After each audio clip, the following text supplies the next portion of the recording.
And that's why I believe in you, because that is the greatest purpose. It's to love. Honest. It sounds corny, whatever you want to say. I don't care. I love people because there is freedom and power in loving people. Hello, all you positive heads out there. Thanks for tuning your beautiful brainwaves into another episode of the Positive Head Podcast, where we are firmly convinced that creating success and happiness is rooted in understanding the ultimate nature of reality and the fact that as human beings, we are all immensely powerful fractals of the one and only source consciousness, which creates and animates all things. Now, of course, understanding this powerful truth is one thing.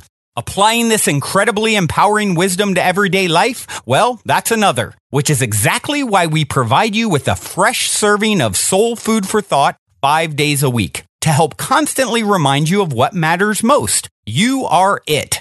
And I'm your host, Brandon Beecham. I'm the one who will be here with you each and every Wednesday, interviewing a different consciousness changemaker that is also out there working tirelessly to help catalyze change and expand awareness all across spaceship Earth.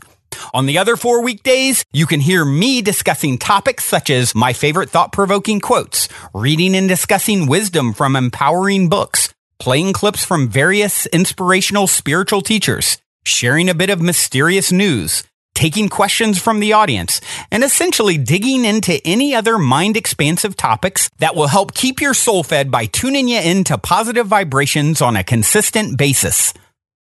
And you guys have heard me say that if I ever run ads on this show, it will only be with a company that I fully support because I believe their intention is to make a positive difference in the world. Well, I'm pleased to announce that day has arrived and that this episode of the Positive Head Podcast is being brought to you thanks to the support of Gaia. If you're not familiar, Gaia is the go-to source for streaming consciousness content online, and you can sign up for your first month for only 99 cents at gaia.com/positivehead.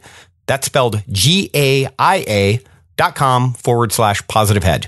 Check it out. All right, all you positive heads, on this week's interview episode, I am extremely excited to have the lovely Teal Swan here with me on the show. Teal is an internationally recognized teacher and author who specializes in self-development and spiritual growth. Hey there, Teal. Welcome to the show. Hello. It's good to be here today. Yeah, very, very excited to have you. And I'm going to start off with the same question. I always start off with the same question and end with the same question. So you're in an elevator. You have 10 floors to answer. The woman next to you looks over, says, "What's your passion?" What do you say? Life hack. Okay, fair enough. That's good. That's good. I like that. Well, let's get into some of your life hacks then. Let's see. And before we kind of dig in, what I'd like to do, I know a lot of our listeners are probably familiar with your work. Definitely been a rising star as of late, it seems, in recent years, and for very good reason. And super excited to have you here and pick your brain. Why don't you give us a little background on your story? You have quite the interesting story. Background story. Born as an extrasensory, which is actually more of a disability than it is an ability. Interesting. I mean, it sounds sugar sweet, but the reality that most people aren't aware of is that being in the third dimensional reality, like we are right now, engaged with physical things, there's an aspect of our brain that enables us to do that. It's almost like it would be like a computer program that enables you to be fully in the game. And coming in extrasensory is in fact a disability. It means that you lack the capacity to completely focus in the third dimensional reality. So there's a blending and a merging of these multidimensional realities. It's almost like there would be glitches in a computer game. So it's not as lovely as most people would think, and it's not controllable like an ability is. So like it or not, I'm tuned in all the time to 3D reality. And given the fact that I was born to parents who had no idea that anything except for this physical reality existed, it didn't go over very well. They didn't know what was wrong with me. Spent my childhood basically dragging me back and forth between experts trying to figure out what was wrong with me and how to fix it. Nobody knew what was going on. And long story short, the one person who said he knew what was going on with me was actually a part of a very, very sadistic cult group. And that cult group believes in abilities like I have, but they believe that it's a gift of the devil. So in this very wonderful. religious, yeah, great. In the super religious place that I was in, they believed that I was a demon that had taken over the body of a little girl. So for 14 years, I was woven into severe sadistic abuse and basically endured the worst kind of stuff that you can imagine as a child. Wow. And I escaped when I was 19. And when I escaped when I was 19, I wanted nothing to do with spirituality because in my mind, that was what got me into this mess. Right. So I went into professional sports, didn't make much of a name for myself, but I wasn't the path ultimately. Yeah. But I ultimately, there's only so much you can avoid yourself, is the honest truth. So there comes a point where in order to actually progress, you have to embrace the things you don't want to embrace about yourself. And so I had to do that. There basically came a point where there was no way to heal myself except for going in the direction of spiritual practice, because I was, after coming through something as severe as that, I was literally a shell of a human being, not capable of functioning. Most people love these escape stories because it's like, oh, now the person's escaped, it's all better. That couldn't be farther from the truth. Most of the time when you escape from situations like I had to survive as a child, the worst part actually starts when you leave. Because now you can't integrate into society. Now you can't relate to anybody. How are you supposed to have a relationship if all your relationships have been abusive? And how are you supposed to relate to the world if you have no life skills? It was that type of a situation. And so I started piecing myself back together. But in mainstream psychology, the attitude was, if you go through something like this and it's altered the way your brain functions, like developmental trauma does, it doesn't matter whether you want to heal, you're not going to. So there was this very serious conversations I kept having with expert after expert where they were like, there's just only so much you're going to have to look forward to here, and you're going to have to deal with certain things for the rest of your life that most people don't. And it didn't work for me to hear that. And so, what we know about spiritual practice is that the mystics of the world are the ones that have always been, beyond science. Science then catches up to it, So it's like the great thinkers of our time come up with a concept that is then years and years, sometimes hundreds of years later, if not thousands, proven. So I was put in a situation where I essentially, in order to heal myself, had to re-embrace my capacity to take in multidimensional reality. And so I turned back in the direction of spiritual practice. And I actually found out that I love this work. It's my obsession.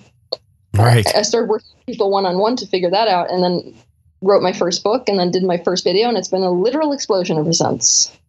Wow. And how many years ago was that? Well, after escaping when I was 19, I don't remember. I can't do math. Oh my gosh, here we go. Reality moment. The problem with this 3D reality, right, math? Yeah, I can't do math. I'm 32 now, so I escaped when I was 19, started piecing myself back together again, and only turned 13 years ago. So, yeah, I started doing that 13 years ago, but I turned towards spirituality about 7 to 8 years ago only. Okay. Wow. That's quite the experience and trajectory you have there.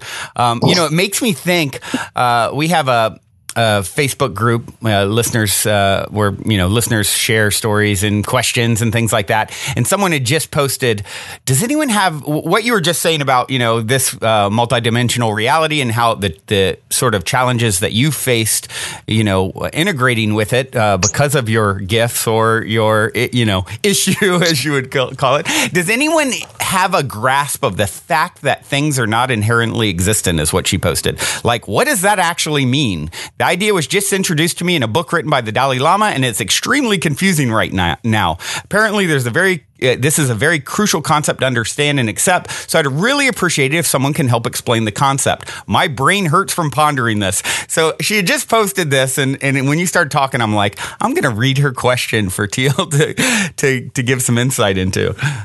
Okay, so her question was essentially, can somebody tell me, because the Dalai Lama is saying that nothing exists, right? Right. It pretty much like that the fact that things are not inherently existent. Okay. Yes. So basically, it's accurate. What it means is that the world that you're living in is nothing more than a perception. So the way to conceptualize of this in a way that doesn't make your brain hurt is that to imagine the ocean, but imagine an ocean with absolutely no borders, no boundaries. This is infinite. So this is already difficult for the third dimensional mind to grasp. But so if we imagine that ocean then projects itself forward into streams, right? Mm-hmm. But there is nothing except for the ocean. But for the sake of your mind, we have to think of it this way. So the ocean projects itself forward into the streams, and those streams can project forth into an image.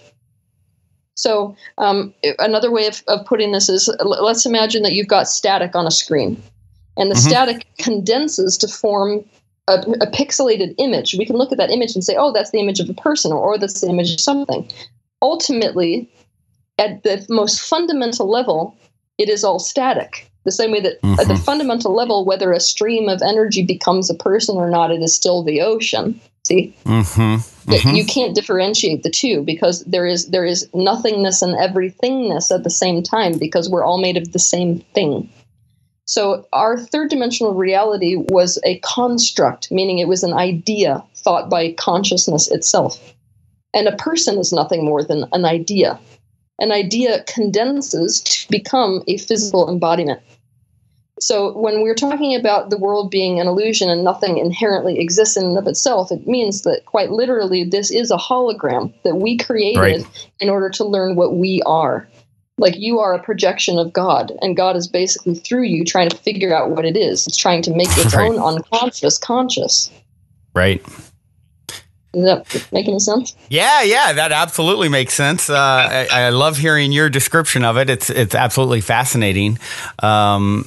It's it kind of makes me think of the double slit experiment, which I'm sure you're familiar with. You know, the idea that particles are in a state of quantum superposition, and then when we actually focus on them, they snap into a particular spot. So a question I would have for you is, so with reality not things are not inherently existent, do you believe if you're not looking at your bedroom, it's not there? Like, so as you sort of navigate this dimension, things are sort of rendering in front of you, sort of like in a video game, right?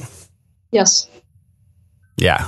So that's one that really melts people's minds. It's one that I ponder all the time. So that's what I believe as well. So it's great to hear it from someone who's got such a solid footing in both worlds. So it adds some validity to my theory there. So let's see. What are we going to dig into? I mean, there's so many good things, and I've seen some of your videos, and they're always so spot on and insightful.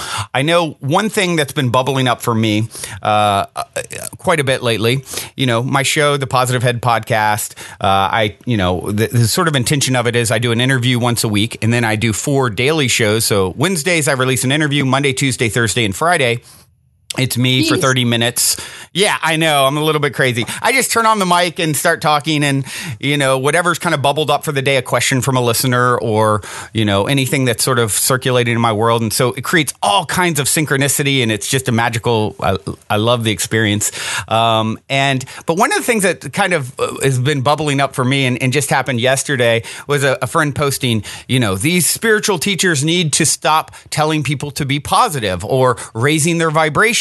And I understand sort of the idea behind that. And I've even heard you talk on similar things at some point in the past. I don't really remember the details of what you said in a video, but curious what your thoughts are, because it's kind of like, it almost seems like there's growing disdain for someone saying that you need to be positive in any way, right? It's like, my question to that person was, I totally get it. It's like, you've got to sort of go to the root of the trauma and work through it. And I'm sure you can speak to this way better than I could.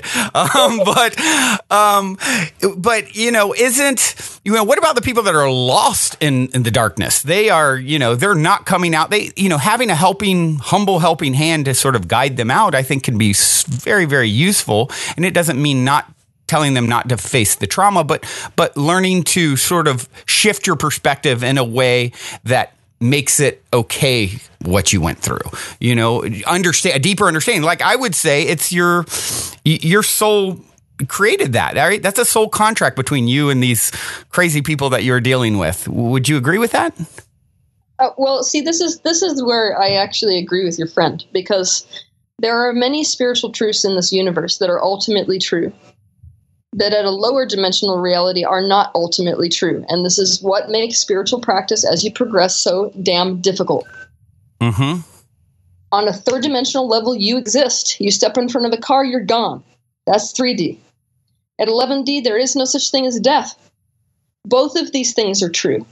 And the major issue that we have is that we try to apply higher dimensional truths to the lower dimensional reality when we are too far of a vibrational gap, basically, between these two points of perspective. And when that occurs, we actually make the situation worse. So I want you to imagine that right now, what do you love more than anything in the universe? My son? Okay, so what if I came to you? What if your son gets hit by a bus? And I came to you and said, you chose this. Ultimately, you chose this, and it's probably based on the way you treated your own inner child, and that's why you lost him. Right. But wouldn't there be some level of truth to that statement? Yeah, but truth delivered at a moment when we're at in the a wrong moment, right? Oh my God! Like it can do 10 times the damage. Totally, that makes a lot of sense. Absolutely. So what we're seeing here, I'm not against positive focus. It's a tool, but you do not use a wrench for a tool you need a screwdriver for a very good reason, because you can do major damage. Absolutely. And positive focus can be a tool to suppress, deny, disown, reject, and become more unconscious, quite frankly. It can also become a tool for consciousness. So it's about how do we use that tool and when do we use that tool? And that needs to be what we become capable of doing, because in the spiritual field, we want one truth. We want that truth to apply to all situations, because we can't handle nuance and we can't handle the responsibility of deciding for ourselves in each moment which tool to use. It's above our responsibility quotient. So we try to make it, just as long as you positive focus, your life's going to go good. And that's not necessarily the truth any more than a wrench is going to work for everything. So, absolutely. Yeah, I would agree with that. So the issue that we've got is that positive focus applied in certain scenarios serves to suppress an aspect of self that is begging for integration. Right. And so, let's say you've got somebody who's got an aspect of themselves that's completely hung up because it's in so much pain. A lot of what that aspect needs is to be recognized in the pain. Pain needs to be seen. It needs to be understood. It needs to be honored. And if you've got a super positive focus that comes in and says, you know what? You invented this and everything is wonderful. And let me show you all the good reasons why, for example, your son is dead. Right. What's going to happen is it's going to damage that person, and it should never be done.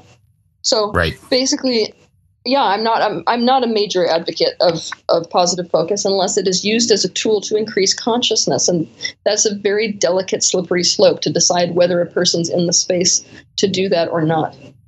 Right.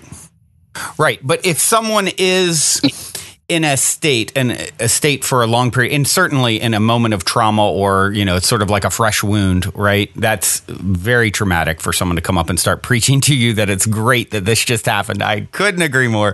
But if someone is in a long sort of a string of negative behavior and thought patterns and self-deprecating thoughts and all those things, obviously helping to shift the perspective. I mean, it is a vibrational reality. So whatever you're sort of resonating with, whatever your dominant vibrational offering is, you're going to, there's no right or wrong, of course, but if you want to have generally positive experiences or, happy experiences, things that bring you joy, you've got to be really, careful of how much you're sort of swimming in the vibrational pool of pain, negativity, and all those things in separation. Yes, you're right. But let's pretend that someone's drowning, so let's talk chronic negativity. Chronic negativity, you've got somebody who's basically drowning in a swimming pool. And when you say, look, man, it's all your negative focus, you're creating this for yourself, they just went under. That's what happens when you do that to someone in that condition. So what needs to be taught, if I was on the edge of the pool, basically helping a person get themselves out of that type of a situation, the very first thing that we do is a disidentification process. It's, can we get this person to watch their own mind? Because they have to have a realization of the mechanism of their own suffering, the process of suffering. Most people don't understand that suffering is a process. So you've got to get them to understand the process of their suffering. Actually watch how every single thought they think is negative. Watch how thoughts attract other thoughts. Then I wouldn't even go to positive focus. I would literally start by being like, so this is how thoughts work. And I'd explain how thoughts work and where they come from. And then I'd have them watch their own mind and realize, actually have the one, not just listening to it from me, have the experience of what it feels like to have your mind be in a negative point of attraction spiral. And then from there may be a desire to intentionally focus. But until that desire is there, all a person hears when you say something like that is, look, you got to get something's yourself wrong out with me. Yeah. Yeah. No, makes a whole lot of sense. And this kind of leads into another topic that I'd like to, pick your brain on is shadow work, right? I've heard you talk about the importance of shadow work, and I know you like talking about shadow work. So let's talk about shadow work. Okay. What do you want to know about shadow work? Everything. Okay. Okay, so shadow work, what we're dealing with is what we don't know that we don't know. So let's just play a game so you can understand the way this works. This is the best way to get people to understand shadow work. I want you to tell me something that you know 100% about. Oh, wow. Something that I know 100% about. My history? The history of my life? Okay. I'm pretty sure about that. I love that you picked that, because as the teacher, I'm going to tell you that is actually something you don't know. But oh no, of course you are. I knew. I was scared to answer. I'll answer for you. You know about Yoda, right? I do know a few things about Yoda. That's correct. You know a few things about Yoda. So you know about Yoda, and you know that. What's something you know that you don't know? Something that I know that I don't know. I know I don't know everything about quantum physics. Okay, there you go. I know some things. Perfect. So you don't know about quantum physics. Is there a language you don't speak? There are a few. Okay. So I'm pretty bad in Icelandic. Okay, so you know that you don't know Icelandic. Mm-hmm. Now, can you answer, when I ask you the question, what do you not know that you don't know? What you do can't you answer not? Because you don't know. Right. That's shadow work. Shadow work is figuring out those things that you don't know that you don't know. So here's an example. Someone who's in my particular position. I understand a multidimensional universe. If I'm walking down a street in New York City, I may know that guy who walked by me in a business suit has no idea that his guides are around him. It's what he doesn't know that he doesn't know. Gotcha. Everything in the subconscious mind is what you don't know that you don't know. And that is the fruit of discovery. When you have a revelation, it's what you didn't know that you didn't know. And so, as those of us know, shadow work sounds real dark. It sounds like all you're doing is, delving around in the horrible aspect of yourself. But all playing it is with dancing with demons. Yeah, and there's some of them down there. I'll be honest, but but all the gold is down there too. Right. So it's literally nothing more than becoming conscious of what you're completely unconscious about.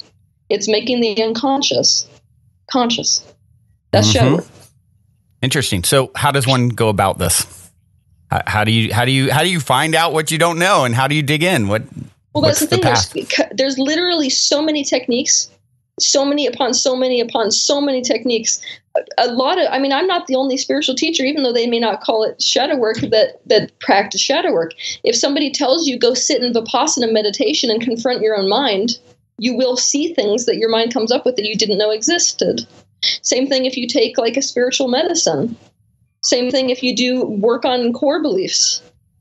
Same thing if you dive into your emotions. Literally, you could say that the entire practice of spirituality is essentially shadow work, because it's the process of becoming conscious. So it doesn't matter which tool you're using. Some of us have our favorites, of course. Yeah, I want to hear your favorites. I think it's like I'm not telling. Well, people in the spiritual field are like, oh, I like shadow work, I don't like shadow work. And I'm like, oh, I hate to break it to you. If you call yourself a spiritual person, if you call yourself somebody who's interested in truth, you're a shadow worker. That's how it works. Yeah. But it just that you're probably avoiding some tools because they scare you, you know? Right. Yeah, definitely can be frightening for a lot of people to sort of confront anything that is they feel will cause suffering, right? But suffering is a key piece of the puzzle, and if we don't face suffering and I think for all of us, we have to put on our brave face and be willing to sort of face our demons, as Terrence McKenna says, and ultimately find out you're diving into the abyss and it's ultimately a featherbed, but it may be rough getting there. But I don't know. Would you agree with that? That once you go through it, that's sort of, I've seen it said like religion is someone who wants to stay away from heaven, and spirituality is someone who's been to hell, and kind of made it through. Mm-hmm. Have you seen that before? I would say that there comes a point where it doesn't matter whether you make it through. Because this is the problem with our spiritual practice, and you'll see developments, right? One of the first development you get to within people is, I want this stuff because I want to feel good. So there's an ultimate end goal. And it doesn't matter whether you're a Christian or whether you're saying you're spiritual. You're still going after heaven. It's just that what heaven looks like for a Christian who's all about heaven, and what heaven looks like for a spiritual. Whether you play harps for eternity or not is the main difference. Yeah, we're all going after this finish line. I want to feel good and I want no pain. That's it. I mean, you can sum up people very, very quickly. But what happens over the progression of the increase in consciousness is that there comes a point where you stop looking for the finish line completely. And I'm very worried about expressing these types of spiritual concepts or truths to people because they try to force it. You can't force yourself to unwant a state of heaven. I'm just going to be honest. If you want pain to end, you want pain to end. It will happen organically in you as a result of putting one foot in front of the other in your spiritual practice. The day comes when you're unconditionally present instead of wanting to a finish line. And then it doesn't matter whether you go through hell to get to heaven. Going through hell in and of itself becomes kind of a rewarding process, because every single time you dive into the unconscious mind, you discover gold every time that happens. So it no longer matters whether there's an end to the process. Interesting. So I want to hear at least one of your techniques for shadow work. What is you said you have your favorites, and I didn't hear one, and I want to hear at least one. My favorite good one for shadow work is actually involving triggers. It's a process that I created called the completion process. This is your book, right? Your most recent book? Yes, it's my book. When somebody becomes intensely triggered emotionally, it is a perfect opportunity to discover things that are suppressed into the subconscious mind. These are the patterns, by the way, that are making life difficult to live. So let's say you're a positive focus junkie, and everything in your life is positive focus, and things are going pretty well. But why then, if I was focusing positively in my life, did this horrific thing just happen? I literally have no explanation for that. It's because the law of attraction is responding to the totality of your vibration, including subconscious. So even though you may be focusing positively, if there's an unresolved wound, so let's say from 5 years old, that's still a point of attraction within you. If it's unresolved, there's literally an aspect of your being that's stuck in that place vibrationally, because resolution is the moving forward, kind of like unsticking a skipping CD, the moving forward of vibration into an increased state. And when that has not occurred in a moment of trauma, you're stuck there. Law of attraction is responding to it. This is why it doesn't matter how many positive focus, exercises you do, you attract another partner who's unavailable. So in the moment of becoming incredibly emotionally triggered, we don't positive focus our way out of it. Instead, we close our eyes, we get intensely present, meaning into our body with the sensation that is going on in our body. We sit with it, we're completely unconditionally present. We go, I want to learn from you. Almost like it's like a meditation bell. The feeling of upset is a meditation bell saying there's something you're not aware of here that you need to become aware of. So as you drop into your body, you then ask the sensation itself the question, when was the first time I felt this exact same feeling? And so you just wait. You don't try to find it. You just wait. What will happen is you'll start to see images, or the sensations will start to change. Let's just assume you get an image. Oh my gosh, right now I'm 4 years old, and this is the scenario that I'm looking at right now, and this is what it feels like. That gives you 10 times more information as to why you're being triggered in the present moment, what it means to you. You can do that kind of an exploration. Now, in my process, you actually create resolution to it. And by virtue of creating resolution, you have brought a vibration from its raw state, a state of contrast, into the, let's say, expanded place. So if I'm in isolation, the expansion from isolation would be companionship. You actually mentally create that sensation of companionship. And then you anchor that sensation of companionship in the body, which alters your point of attraction. And then when you open your eyes, the natural result of altering that point of attraction is that you are guided to take certain action steps in alignment with that transition. So if, let's say that I aligned myself with companionship, well, what I'm going to do different tonight, instead of isolating in my apartment, is I'm going out.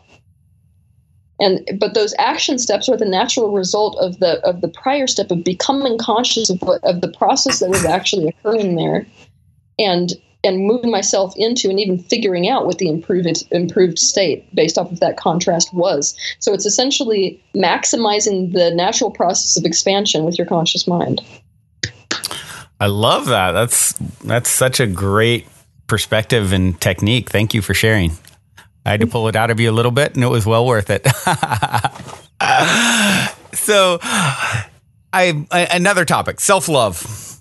This is, I think I saw it somewhere where you talked about it being like a shortcut to enlightenment. Would you agree with that? Mm-hmm. Am I remembering correctly?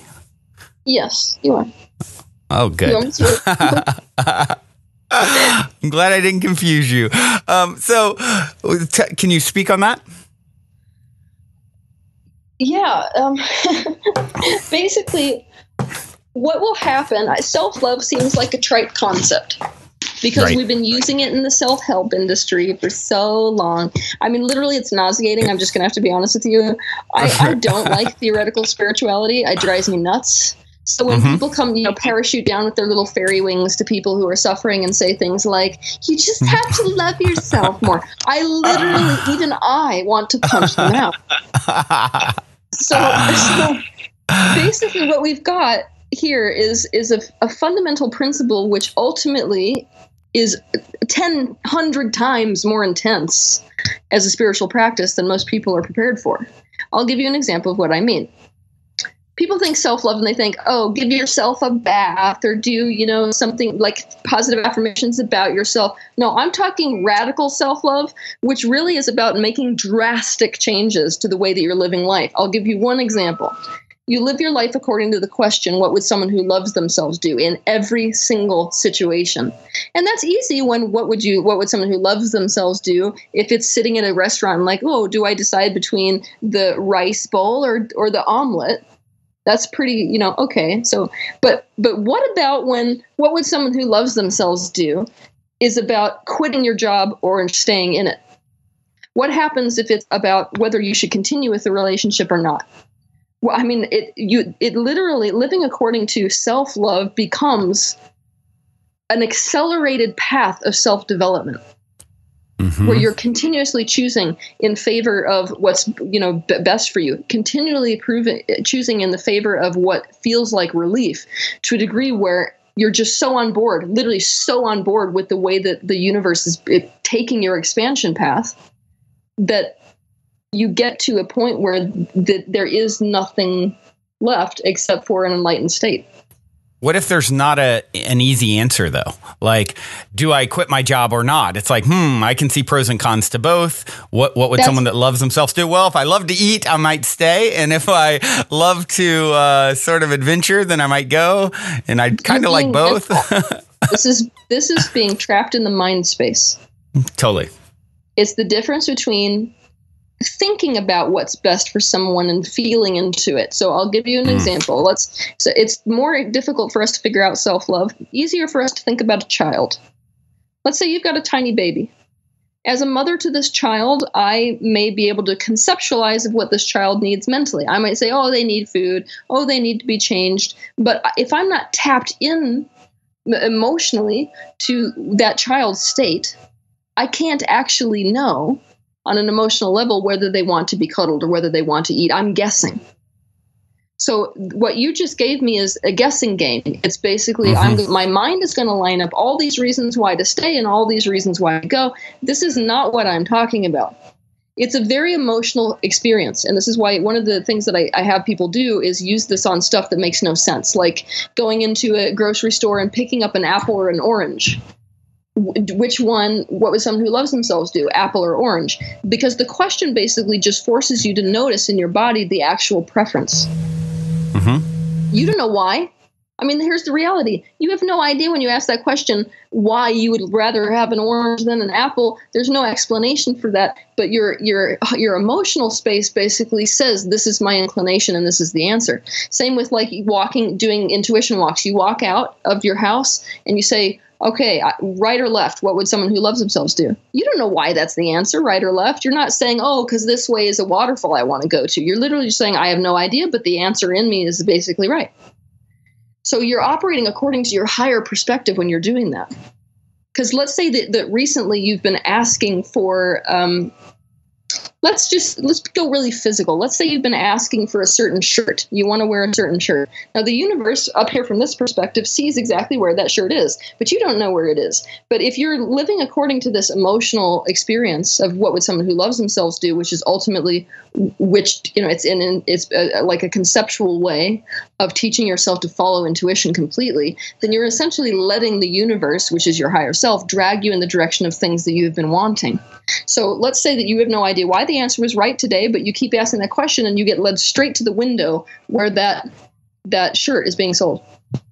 That's the kind of experience you start having when you do this. And so when you ask that question, and this is really living. I mean, it's the difference between I'm living the best that I can and really living, because you get to a point where you ask that question, what would someone who loves themselves do relative to quitting the job or staying in the job? And maybe your entire mind is saying, these are all the reasons why you're not going to quit your job. And yet your heart is saying, yes, I am. You make that decision, it changes everything for you. Yeah. And this is what I want. There needs to be a partnership between the mind and the heart, a partnership between emotion and logic. But that partnership, it doesn't exist in people yet.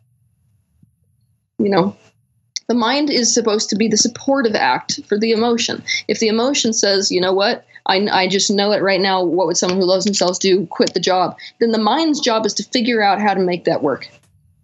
That's the mind's job. The mind's job is not and of course, the mind is leading in the majority of people's lives, right? Yeah, because this is what we teach children. Children are not born this way. Children are born, I don't know how much time you spent with them, but children are literally born, and from day one, it's not difficult to get them to figure out what they want. Right. They go, oh, I'm going in this direction because it feels good. I'm going towards this thing because it feels good. It is us that says what you're deciding with your heart is wrong. We are the ones that intervene in this process. We are the ones that teach people to distrust their heart and to let their mind lead them, because we are trying to make ourselves more comfortable. And that is the real reality and the damage of socialization. The damage of socialization is the process of saying, you know, I don't want to feel bad, so I'm going to tell you how to behave so I feel good. And it doesn't matter what you feel. You're going to abandon that to what I tell you is right here in society and wrong here in society. Yeah. So, do you think that's why this self-love process is so hard for people? Socialization, society? Yeah, I do. Yep. Because this is the thing. You're born as this being who is a pure, let's say, reflection of source consciousness. You do not come here with issues of self-worth. A baby's not born saying, I don't deserve milk. Oh, I should be so glad my mom's paying attention to me. We are born in a state of self-love. We come into a society that is threatened by that. It is the society, it is our parents, it is those that raise the children that begin a process of corrosion of the self-concept. The parent says, gosh, you're so incredibly entitled. You should be so lucky. No, you don't get those things. This type of experience, which is nearly unanimous, basically, it cuts us down. And so we learn, and especially it depends on our society, but so many societies around the globe. Let's just use a Christian society. Let's just use a Christian society because it's a really good example, and it's the one that most of us in the West are familiar with. In a Christian society, humility is king. So what happens when a child is demonstrating any kind of grandiosity of self? They are knocked off their pedestal. They are reminded where they stand. They are shamed for it.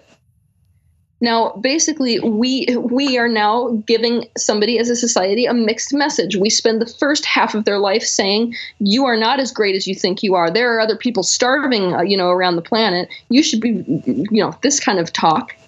Right. And teaching them that it is wrong and bad to have a high concept of self. It is self-centered. You never brag about yourself ever, ever. And now suddenly a person's 23 and struggling, and we say, you just need to love yourself more. But you have trained them not to. So now it's like, yeah. So I'm pretty excited for the way that we go about the process of socialization changing, because part of the reason that people in my line of work have such a difficult time is because you can't train someone for 25 years in that type of a process and then suddenly switch it up and wonder why it's not easy for people. Right. Yeah, it's definitely a total process of reprogramming, right? Completely. All of awakening is reprogramming.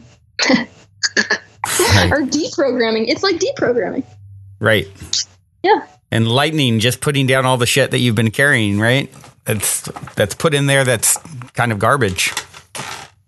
But it's garbage. This is the hard part, though. It is garbage that makes you capable of coping with a dysfunctional world. So what becomes very difficult in the process of awakening and enlightenment is that in order to let go of those things, you have to also let go of the coping mechanisms that enable you to coexist with the dysfunctional world. This is why you see, the minute that you start awakening, you see people not being able to eat certain foods, not being able to live in certain places. It's like they gravitate in the direction of actually what's healthy for all beings. It's not just them. They gravitate towards what we need to create as a collective. But it is very hard to suddenly have to veer off in the total opposite direction of where the rest of society has been headed. Yeah. All right. Well, now seems like a good moment to take a quick minute to tell those of you who aren't familiar a bit about our sponsor, Gaia. I've been a big fan of Gaia for many, many years now, which is why they are the only content provider I've ever reached out to in regards to potentially supporting the Positive Head podcast. So needless to say, I'm very excited they're now supporting the show. Gaia truly is my personal go-to source for streaming consciousness content on the web. They have an incredible 7,000 plus exclusive videos covering 5,000 years of wisdom. Just to give you guys an example, on April 24th on the show Buzzsaw, Dennis McKenna, who is the brother of the world's most well-known psychonaut, Terrence McKenna, makes a guest appearance to discuss the spiritual implications and mystical experiences that psychedelic substances can induce. I mean, it'd be pretty hard to be more up my alley, right?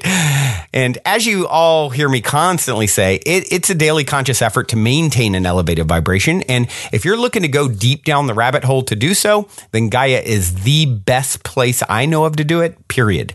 And you can sign up for your first month for only 99 cents at gaia.com/positivehead.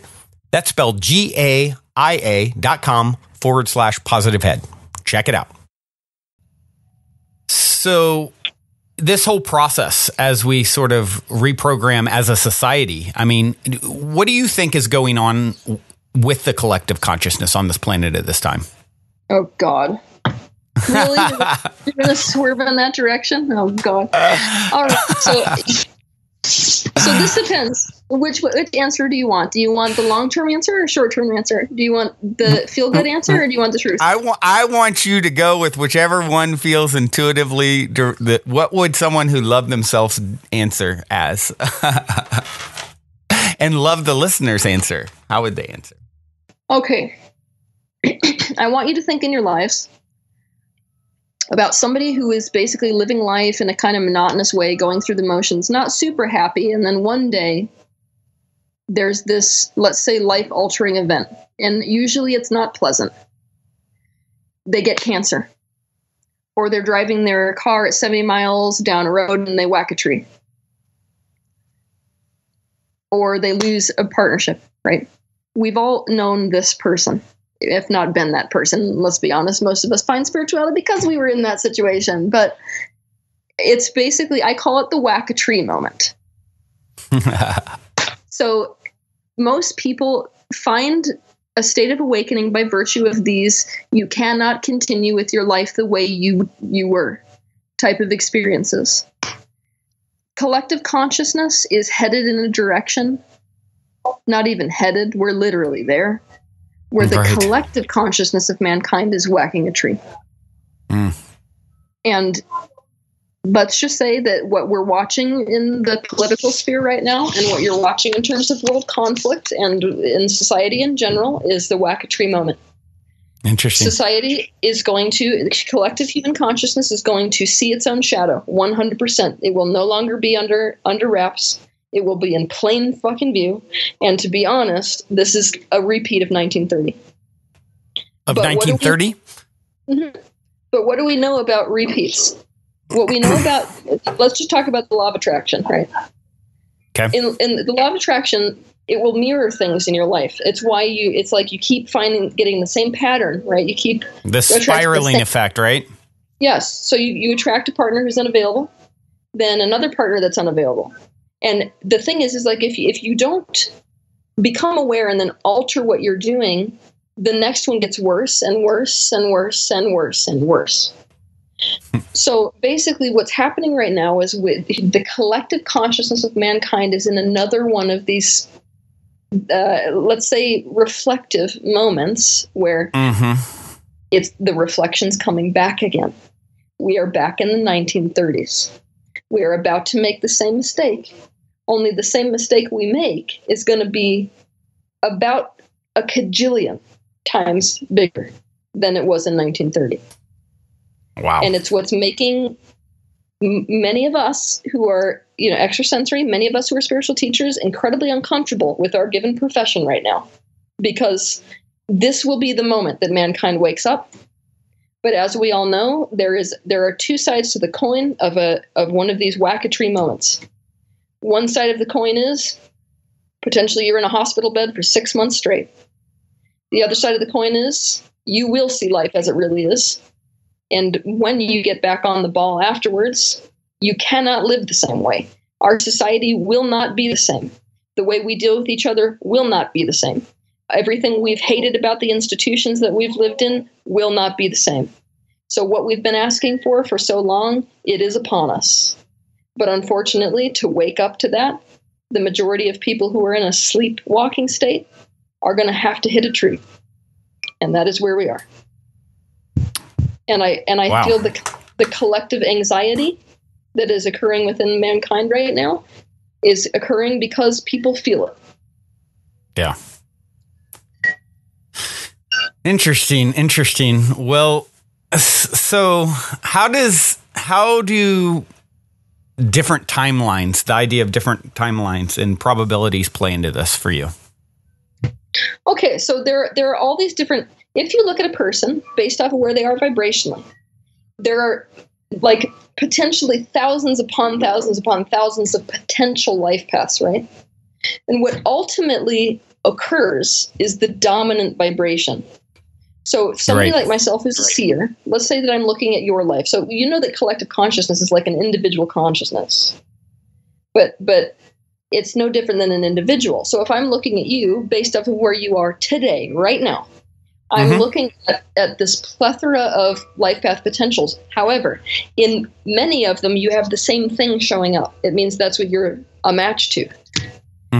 So don't believe anybody when they tell you that the future is fixed. Right. But the reason that somebody like myself could bet money on something and have it happen is because it's showing up in so many of these life path potentials. It is a perfect vibrational match. It's a good bet. Yeah. So what's happening within collective consciousness right now is that in all of these life paths, collective consciousness is a match to this. I mean, I literally, and the changeover actually was about 2011 and 2012. That was the changeover where it was almost like 50-50 in the life path potentials, all of them, for Earth, in terms of lining up with this huge, whack-a-tree moment to awaken consciousness. And after 2011, 2012, the decision, basically, which was not a conscious decision, was in alignment with the Wakatri, instead of everyone's going to individually find the state of consciousness without the Wakatri moment. Mm-hmm. So this is why it's difficult to explain, because the future is not fixed, and yet there is an intense probability path based off of where we're headed. And it's the reason why, mystics for thousands of years ago could see the exact thing that we're headed into right now. They could see it, they prophesized it, because it was already in the life path. Right. That's the only reason. So I'm not going to say, I will never be willing to say that anything is unavoidable, but I'm going to tell you that I do not see it in the life path for human consciousness at this point. Do you care to share any sort of indicator of what that Wakatri moment might end up looking like? World War. Now, I can tell you, it would do no good for me to sit here and tell you all of the horrific things that I see for many people around the planet. Now, knowing that to the flip side, many people will be awakening. Many people will actually find what they're meant to be doing here. So there is this flip side. But if you're talking about the flip side of the Wakatri moment here, it looks like everything that a world conflict looks like. And like me telling you all of those details would do nothing but cause people to panic. Sure. I can tell you that there are also a great many people who could tell you much more about that. People who can tell you how our economy is set up right now and what happens if one of those dominoes falls. People who can tell you what happens if there's biological weapons or nuclear weapons used today in our day, now. And those are the types of people who can tell you where we're headed towards. But yeah. So what are your thoughts on people who are doing the shadow work, who are, enlightening themselves? Their intentions are in, a good place. They're there to serve and help and wake themselves up and wake others up and all that sort of stuff. I mean, do you believe there is sort of the possibility for people to be protected in the storm, so to speak, who are resonating at a maybe a higher vibration? Yes, there is always that potential. And a great many people who are already on the path of awakening are literally meant to help people on the path of awakening. Right. There's a reason that there is so many people right now that are like so called to this work, so called to doing what you're doing, for example, so called because they were meant for this work during this major transition. It's not a secret that when we go through these huge transition phases within the collective consciousness, so many souls want in, regardless of the trauma, because of the amount why of there's so many souls incarnated here, right? Yeah. And there's just going to be more and more right now, because it's like, oh, there's the meat. That's the good stuff right there. That's the meat of expansion right there. And it's not like we didn't know it. So if those of us who are kind of more awake really tune into our emotions, there's a funny thing that happens. We notice the side of us that's afraid of what's coming, and we also conversely notice the side of us that's almost ready for it, like this is what we were made to do. Like just sitting here with the world going okay actually feels like, well, there's something missing here in terms of what I knew I would be getting into. So many of us came down specifically for what's about to happen. And to be quite honest with you, a great many people who are already on the path of expansion are meant to build the new earth. Right. I mean, I've been getting very aggressive with this in the recent months, saying, look at yourself in your chair in your 9-to-5 job. Look at how many thoughts a day you think about being free of taxation, being free of having to be there 9-to-5, being free of people not knowing who you are, having to hide yourself, having to get dressed in the morning, for God's sake. I mean, look at your rat cage.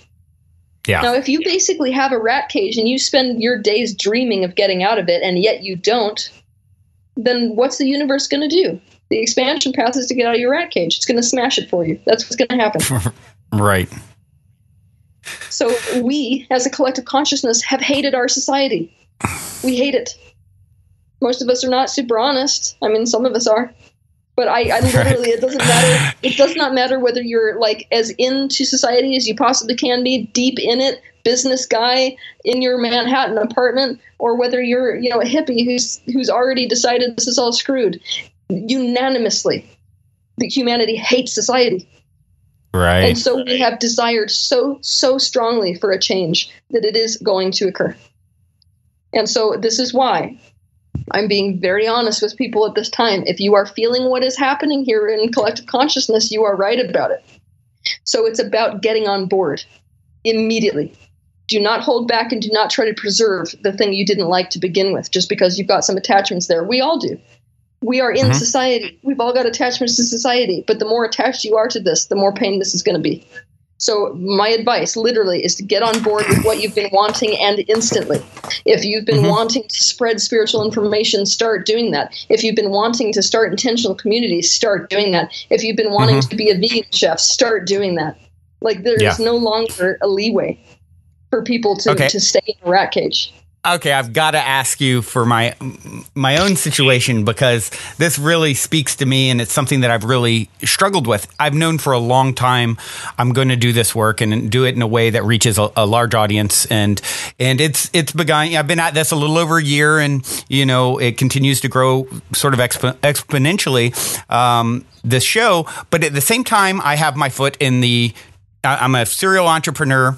I had a business that was very close to a really big payout a year or so ago, and then got hit by an asteroid, and just this crazy. I've had a wild story professionally in that world. And from the pieces of that, I've got a new entrepreneurial venture that has so much potential. Just like it could be $1 billion company in a few years. Now, I always say I want to become a billionaire to help get rid of money, right? Intentional community is where my heart's at. This work is where my heart's at. But it has been, I've really battled with, what am I doing starting over? I grew something from my couch to 100 people and then lost it all. And here I am doing something similar, starting over just for money, which really is, but at the same time, my perspective has been, using sort of gaming the current system to help change the system. And so I would just love to hear your 2 cents on that, because I literally, some days I'm working on this and I'm thinking, why am I not, I'm doing this show 5 days a week, but I could be doing so much more. And it's such a passion for me. I absolutely, I love it. It's where my heart is at. I know it's ultimately what I'm here to do, but there's this part of me that's like, no, this opportunity is so huge. A year or two from now, you can, it'll completely run without you, and you have so much resources to do good with. What do you think about that? I think that if you're doing anything sideways of your passion, there is actually no energy in the universe for you. That's what I know about the world. Now, I'm not going to say I'm not enjoying that either, because there is some fun in it for sure, but it's not spiritual work, and that's. Listen to the way you're speaking about it. See, it's almost like to know what's going on vibrationally within you. All you need to do is listen to the way you're talking about it. Well, so let me mirror and listen to my voice. Okay. Okay. Well, it's not that isn't. It's like completely not fun. It's that I am getting something out of it. You feel it like you're almost like trying to convince yourself you like it. Is the energy. And so it means that the flow of source consciousness, which is actually where genuine abundance comes from, is not behind that endeavor. Mm-hmm. And it's not that I'm making your decision for you right now. It's that it's almost like if you don't have a current to run on, and passion really is the indication that you've got source current to run on, then you're not going to get anywhere. Right. So that's my 2 cents about that one. But let's just pretend, right, that you're in a situation where you really want this second business to work. You have a contradiction within you around money. On a vibrational level, you cannot have that contradiction within you about money and be a match to it. You can't do it. It's like, I'm literally talking to you on the highest spiritual level. It is a vibrational impossibility to have a tug of war between the aspect that loves money and wants it and the aspect that hates it, and have you move anywhere. The same way as in a tug of war, you're not going to go anywhere. You're going to get stuck. So if you wanted the success in this business, literally the fastest way to get you there would be to get you to fall in love with money, stop on the tangent of money's not okay. Right. Oh, that makes sense. I don't know what I do tomorrow, but it makes sense. Yeah, it's definitely been an interesting process for me to sort of go through and sort of, I don't know, try and figure out. Okay, Well, you're a bridge personality. I'm going to be honest and say that we need people like you 100% right now. You know, the world itself needs people who are bridge personalities who can help people that, I mean, let's just be honest. People in the spiritual field can kind of be out in left field to a degree where they're just inaccessible and ridiculous. So right. To have a bridge personality type, somebody who can be like, you know, actually these concepts that are out here, that's where people need to get to, because this is where you're actually living life. And yet I have such a firm grasp of what it's like over here that I can be the bridge between these two perspectives. And that's critical. And to tell you the honest truth, if you have that capacity and that nature and that passion, the universe should be using you, and most likely will, to within an inch of your life. Because we know that the universe loves to exploit gifts. So Right. Yeah. Right. I guess time shall tell. So we've seen that that it can be a little bit trepidatious, the times we're moving into. On a slightly fluffier note, I know how fluffy you are, Teal. You just love the really lighthearted stuff. Let's talk a little bit. I've heard you talk in the past about twin flames and soulmates and that sort of thing. And people love this subject. And I this is your definition of a fluffy subject, really? I knew you were going to say that too. Relationships? Oh, man. It's all we got. Teal. We got to work with what we got. Well, I have one word for you. War is easier than relationships. Yeah. I might have to agree with you on that. Okay. So you want to know about twin flames and soulmates? Yep. I'd love to hear. Just, people geek out on this all the time and are always talking about my soulmate or my twin flame. And, is this, I don't know what, just how relevant is this to everyone's story? Does everyone have one? What should someone do if they want to find their twin flame or soulmate? What's the difference? Just anything that you want to speak on it. It is impossible vibrationally to want something that is not meant to be yours. Vibrational impossibility. So if you want that experience, it is meant to be yours. And it is a high indication that you have that waiting for you.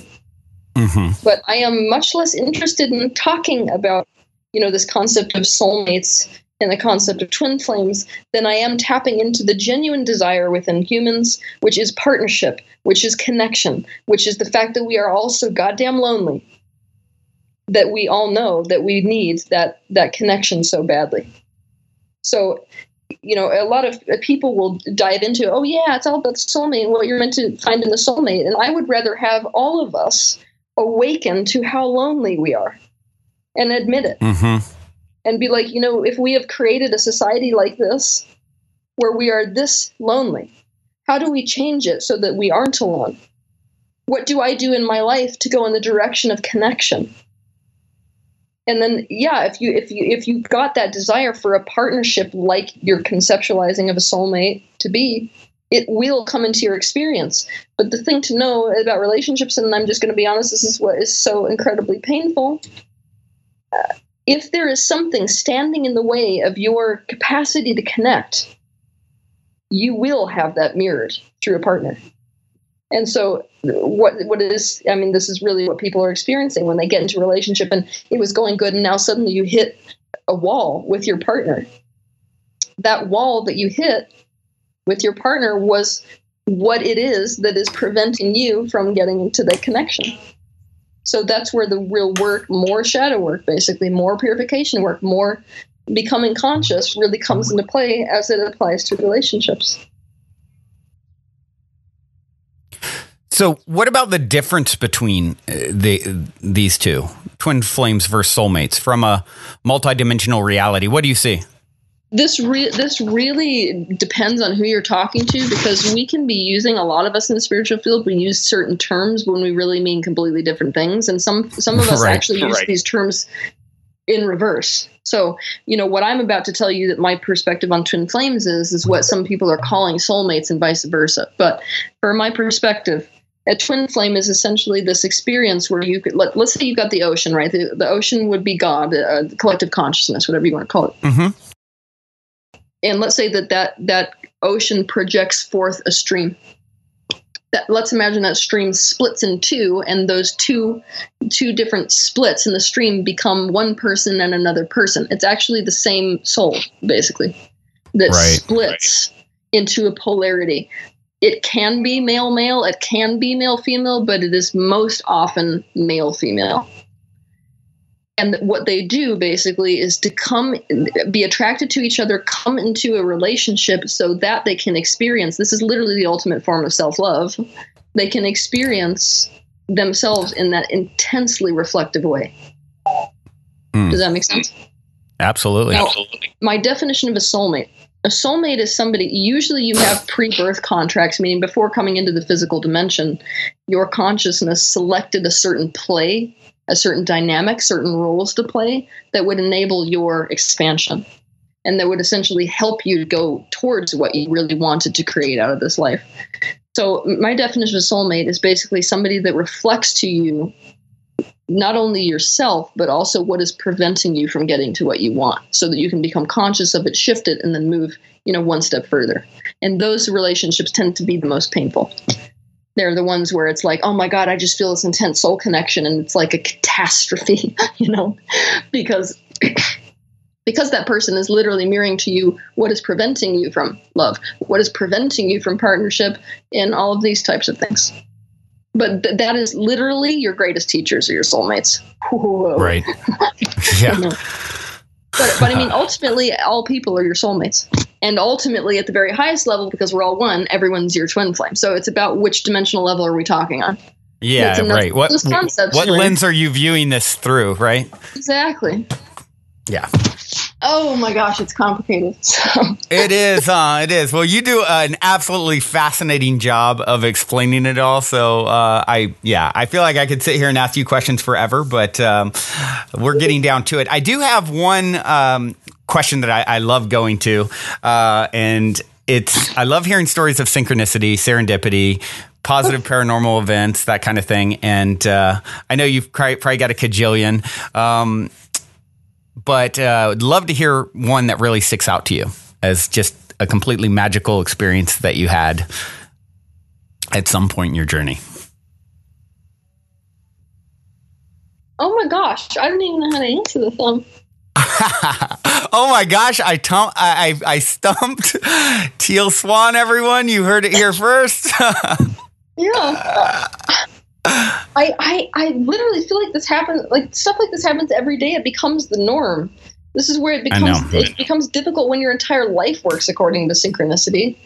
Okay, I'll just tell you about finding the place that I found right now. So I'm at my retreat center right now, this place, Philia. I'm in Costa Rica. Yes. I live literally at the mercy of my whims. I mean, extremely. The people who are around me, and this is really the mercy of your what? My whims. Okay, gotcha. The people who are living with me, the people in my intentional community, family members, friends, what they get to know about living with someone like me is that if I get an intuition, and I'm at the point right now where I am conscious enough to know whether something's intuition or fear or whatever, I am conscious enough to know that. When I get a genuine intuition, everybody better hold on, because everything's going to change overnight with no mercy. Right. So, I mean, literally, it'll be the kind of thing where if we're sitting here, let's say we're sitting here and I get the intuition, we're leaving the house today, right now, at this minute, and we're walking over to that hill and I don't know why. Everyone's subject to it. So basically, 6 months ago, or maybe 7 months ago now, I started getting this intuition, even dreaming, and the word Costa Rica kept coming up. I'd never been here. I have no relationship to this place at all. If anything, I had a negative relationship with Latin cultures, honestly, because of my childhood. But I was like, okay, so this is coming up over and over again. It started to show up in the world, too, where it was like, there's a person wearing a Costa Rica shirt, a person I met from Costa Rica, a person that I know who's going there for a talk. It literally started to be ridiculous. 1 month into it, I turned over to my husband, and I was like, book a flight today. We're going. So we got on a flight, moved here. At first, I was like, This is not making any sense to me because I got off in San Jose. I really don't like San Jose. It's a nightmare city. But we ended up driving up into this high mountain town called Atenas. And I walked in, and there's no logical explanation. I walked into the city center, and I said, "This is my home." Wow. So I immediately, because I'd been wanting to create intentional communities. I'd been wanting to do, a lot of these things, but never really had that. I only act on intuition. I hadn't had the intuition. This is the 100% the time yet. When I walked into this town, I felt that feeling, and I said, "Find me a real estate agent." We had one in literally half an hour. Drove, and I said, "Show me the properties that you have in Atenas specifically." First property we walk into, I walk in the main gate. The guy who's standing there, it's like one of those things where he turns towards me, and it's like that soul connection where you're like, you and I have known each other before. He's smiling at me. It's this intensely spiritual place that had been used for ayahuasca journeys and all these things for years. They were super spiritual people. He was desperate to sell this place and had been praying for months to sell this place to a spiritual person who was going to use this as a retreat center. Wow. And he refused for the remainder of the time walking around the property to not call it my home. He's like, "Welcome home. I'll see you when you come back home." Wow. I mean, it was literally just done. And it's like this place was made for me. It is terrifying. When people know me and they come here, they're like, "How is it possible?" And not only that, fully furnished. They literally left all of their spiritual statues. I mean, this place is like a shrine. And so I bought it literally 1 month later. So that's what the kind of thing. Yeah. So that's a good story, right? Well, yeah, we're on retreat number 4 already. Wow. Well, I'll be anxiously awaiting my invitation to check this place out.